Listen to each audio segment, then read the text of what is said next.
23 अगस्त 2025 कर्नाटक के मैसूर डिस्ट्रिक्ट में स्थित बेरिया गांव के एक लॉज के कमरे में से तेज धमाके की आवाज आती है। जब लॉज में मौजूद लोग उस कमरे की तरफ भागकर गए और जो उन्होंने वहां देखा वो बहुत ही भयानक था, क्योंकि उनके सामने एक लड़की की लाश उस रूम के बेड पर खून से लथपथ पड़ी थी। और इससे भी भयानक चीज तो ये हुई कि उस लड़की का चेहरा बुरी तरह से फट चुका था, जिसे देखकर लगा कि जैसे उस लड़की के मुंह में कुछ एक्सप्लोजिव बम जैसा फटा हो। पुलिस ने इसकी जांच की और जो उनके सामने आया उसने पुलिस के शक को भरोसे में बदल दिया, क्योंकि सच में उस लड़की के मुंह में किसी ने बॉम्ब फिक्स किया था और उसे एक्सप्लोड करके उसकी इतनी बेरहमी से जान ली थी।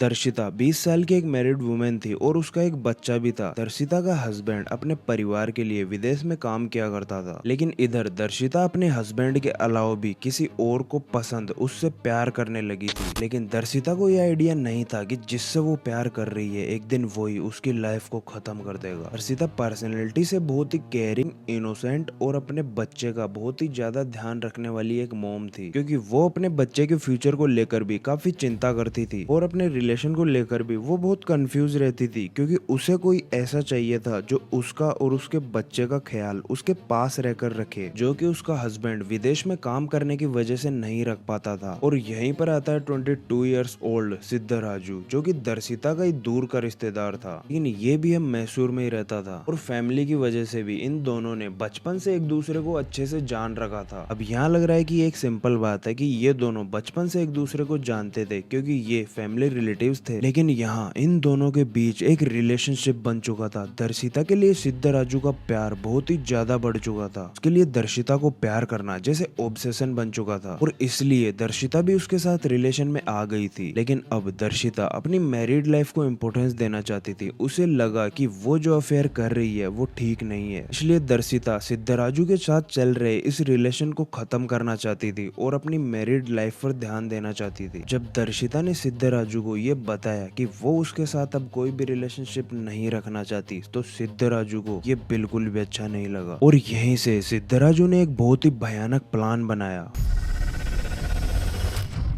22 साल का सिद्धराजू भी मैसूर डिस्ट्रिक्ट में ही रहता था और वो हार्डवेयर का काम करता था। उसकी फैमिली और पड़ोसियों के अकॉर्डिंग वो बहुत ही शांत किस्म का लड़का था। लेकिन थोड़े टाइम पहले जब दर्शिता उसके लाइफ में आई तो वो बहुत ही खुश रहने लगा, सबसे अच्छे से बातें करने लगा। अब वो दर्शिता से बहुत ही ज्यादा प्यार करने लगा था, और उसे जब ये एहसास हुआ कि दर्शिता उसे छोड़कर अपनी मैरिड लाइफ पर ध्यान देगी, तो ये रिजेक्शन उसे बर्दाश्त नहीं हुआ और यहीं से उसने दर्शिता को मारने का प्लान बनाया, ये सोचकर कि अगर वो उसकी नहीं हुई तो किसी की नहीं हो सकती। अब जैसा कि सिद्धराजू हार्डवेयर का काम करता था, तो उसने एक ऐसा भयानक हथियार बनाया जिसके बारे में जानकर आपके भी होश उड़ जाएंगे। 23 अगस्त 2025 से उसने ये सब करना शुरू कर दिया था। सिद्धराजू ने कंफ्यूजन के लिए कन्नौर केरला में एक चोरी की। इसने केसी सुमता के घर से करीब 240 ग्राम सोना और 5 लाख रुपए चुराए। केसी सुमता दर्शिता की सास थी और इनका घर कल्याण केरला में था। सिद्धराजू ने ये सब ऐसे प्लान किया जिससे लगे कि चोरी दर्शिता ने की है, क्योंकि जब केसी सुमता और उनका भाई घर पर वापस आए तो उन्होंने देखा कि उनके घर में चोरी हुई है। और उन्होंने जब दर्शिता को कॉल किया तब वो अपने पेरेंट्स से मिलने कर्नाटका गई हुई थी, पर उसने कॉल नहीं उठाया और इसके बाद उन्हें दर्शिता की मौत की खबर मिली। अब इस सब के बाद उसने दर्शिता को मनाया कि वो एक लास्ट बार उससे मिलना चाहता है। दर्शिता को भी ये सब नॉर्मली लगा और वो उससे मिलने के लिए हाँ कह देती है, लेकिन उसे पता नहीं था कि सिद्धराजू ने उसको ही मारने का प्लान बना रखा है। और इन्होंने फिक्स किया कि ये भेरिया गांव के एक लॉज में मिलेंगे। लोकल लोगों ने भी यही बताया कि ये दोनों यहीं पर मिले थे। दर्शिता को लगा कि ये यहाँ पर बैठकर बातें करेंगे, लेकिन रियल में ऐसा कुछ नहीं होने वाला था। सिद्धराजू ने तो अपना पूरा प्लान पहले से बना रखा था। पुलिस ने बताया कि उसने अपने हार्डवेयर के नॉलेज से एक एक्सप्लोजिव बम बनाया और ये भी सोच रखा था कि इस घटना को कैसे एक एक्सीडेंट में बदलना है, जिससे सबको लगे कि ये एक मर्डर नहीं बल्कि एक्सीडेंट है। 23 अगस्त 2025 दर्शिता अपनी 2 साल की बेटी को घर छोड़कर लॉज उससे मिलने के लिए निकली। वो ये सोचकर वहां जा रही थी कि आज उसकी सिद्धराजू से आखिरी बात होगी, इसके बाद वो सिद्धराजू से कोई भी कांटेक्ट नहीं रखेगी। लेकिन दोपहर के 2:45 पर जो हुआ वो बहुत ही भयानक था। पुलिस के अकॉर्डिंग पहले तो इन दोनों के बीच में बातें हुई थी, लेकिन धीरे धीरे जब दर्शिता ने सिद्धराजू को मना किया कि वो उसके साथ अब रिलेशन नहीं रखेगी तो सिद्धराजू का गुस्सा बढ़ता गया और उसने ये तो पहले से ही फिक्स कर रखा था कि वो दर्शिता को मारेगा ही। जिसके बाद पहले तो उसने दर्शिता के हाथ पैर बांध दिए ताकि वो थोड़ा भी रिएक्ट ना कर सके। इसके बाद जैसा कि पुलिस ने बताया कि जो एक्सप्लोजिव सिद्धराजू अपने साथ लेकर आया था वो उसने दर्शिता के मुंह में फिक्स कर दिए। एक्सप्लोजन के लिए ये जिलेटिन स्टिक और डेटोनेटर जैसी खतरनाक चीजें लाया था। जस्ट इमेजिन कि जो आदमी किसी को मारने के लिए इतनी खतरनाक चीजें बना सकता है वो मेंटली खुद कितना खतरनाक होगा। फोरेंसिक रिपोर्ट्स में भी यही आया कि वहाँ एक धमाका हुआ था और यही दर्शिता की मौत का कारण बना। सिद्धराजू ने मर्डर करने के बाद क्राइम सीन पर कुछ ऐसी चीजें की जिससे लगे कि ये एक मर्डर नहीं बल्कि एक्सीडेंट है। उसने दर्शिता की बॉडी को अलग जगह रखा और सारी चीजें बदल दी। रोज स्टाफ के पास जाकर भी उसने ऐसे रिएक्ट किया जैसे उसने कुछ किया ही ना हो। उसने ये बताया कि रूम में एक फोन ब्लास्ट हो गया है, लेकिन पुलिस और स्टाफ के लोगों ने बताया कि रूम की हालत और बॉडी की हालत को देखकर ये बिल्कुल भी नहीं लग रहा था कि वहाँ कोई फोन ब्लास्ट हुआ है, बल्कि किसी बड़ी चीज से ये धमाका हुआ है। पुलिस को भी सिद्धराजू ने यही कहा कि यहाँ पर एक फोन ही ब्लास्ट हुआ है। फोरेंसिक टीम ने क्राइम सीन पर आते ही बता दिया था कि ये कोई फोन का ब्लास्ट तो बिल्कुल भी नहीं है और फोरेंसिक जांच से ये कंफर्म भी हो गया कि ये एक मर्डर ही था। केमिकल एविडेंस, डेटोनेटर, धमाके का इम्पैक्ट, बॉडी की हालत, इन सब को देखकर यही लग रहा था कि ये कोई फोन का ब्लास्ट नहीं बल्कि एक एक्सप्लोजिव बम का ब्लास्ट ही था। धीरे धीरे इन्वेस्टिगेशन में सच्चाइयां बाहर आने लगी। पुलिस ने सिद्धराजू को अरेस्ट कर लिया। उसने पुलिस को बताया कि कैसे वो दर्शिता से प्यार करता था, लेकिन जब दर्शिता ने उसकी बात नहीं मानी तो उसने उसे मार दिया। उसने बताया कि इसकी प्लानिंग उसने हफ्तों तक की। वो एक्सप्लोजिव बनाया जिससे दर्शिता को मारा जा सके। दर्शिता की फैमिली को जब ये पता चला दे कम्प्लीटली ब्रोक। उन्हें एक पल को भरोसा ही नहीं हुआ कि उनकी बेटी के साथ ऐसा भी हो सकता है। दर्शिता के हस्बैंड को पहले यही बताया कि ये एक एक्सीडेंट है, लेकिन सच ज्यादा वक्त तक छिपता नहीं। बाद में जब उसे दर्शिता के बारे में पता चला कि उसने उसके पीछे से क्या क्या किया और उसे कैसे मारा गया, ही वाज जस्ट शॉक्ड। यहाँ दर्शिता की भी गलती थी। उसे सिद्धराजू के साथ रिलेशन में आना ही नहीं चाहिए था। ये पता होते हुए कि उसके 2 साल का एक बच्चा है और उसकी शादी भी हो चुकी है। दर्शिता को सिद्धराजू को शुरू में ही मना कर देना चाहिए था कि वो उसके साथ रिलेशन में नहीं रहना चाहती, तो शायद आज वो जिंदा होती। सिद्धराजू को भी देखना चाहिए था कि दर्शिता की शादी हो चुकी है, उसके एक बच्चा है, उससे उसका दूर रहना ही बेहतर है। पुलिस ने सिद्धराजू को अरेस्ट कर लिया था और सारे एविडेंस कलेक्ट करके उसके खिलाफ हत्या का मामला दर्ज कर दिया था। कोर्ट अब उसे क्या सजा देगा ये देखना अब बाकी है। जब भी आप एक रिलेशनशिप में हो और आपको महसूस हो कि सामने वाला आप पर जरूरत से ज्यादा अधिकार जता रहा है, हर बात को कंट्रोल करना चाहता है, आपको डर या दबाव में रखता है या आपकी ना को एक्सेप्ट नहीं कर पा रहा, तो ऐसी चीजों को इग्नोर मत कीजिए। समय रहते ऐसे रिश्तों से दूरी बना लेना कभी कभी समझदारी भरा फैसला होता है। दुनिया में कुछ लोग रिश्तों को प्यार नहीं बल्कि मालिकाना हक समझ बैठते हैं और उन्हें जब पता लगता है कि सामने वाला उनसे दूर जा रहा है तो उनका गुस्सा और जुनून उन्हें ऐसे फैसले लेने पर मजबूर कर देता है जो कई जिंदगियां हमेशा के लिए बर्बाद कर देता है। याद रखिए, कोई भी रिश्ता जान से बढ़कर नहीं होता। आपकी जान, आपका भविष्य, आपका परिवार और आपके बच्चे, इन सब से बढ़कर कुछ भी नहीं होता। इसलिए हमेशा अपनी सेफ्टी और अपनी हैप्पीनेस को प्रायोरिटी दें, क्योंकि एक गलत इंसान आपकी पूरी जिंदगी बदल सकता है, लेकिन सही समय पर लिया गया एक सही फैसला आपकी जिंदगी बचा भी सकता है। मैं मिलता हूँ आपसे अगले केस के साथ, तब तक आप अपना ध्यान रखिए।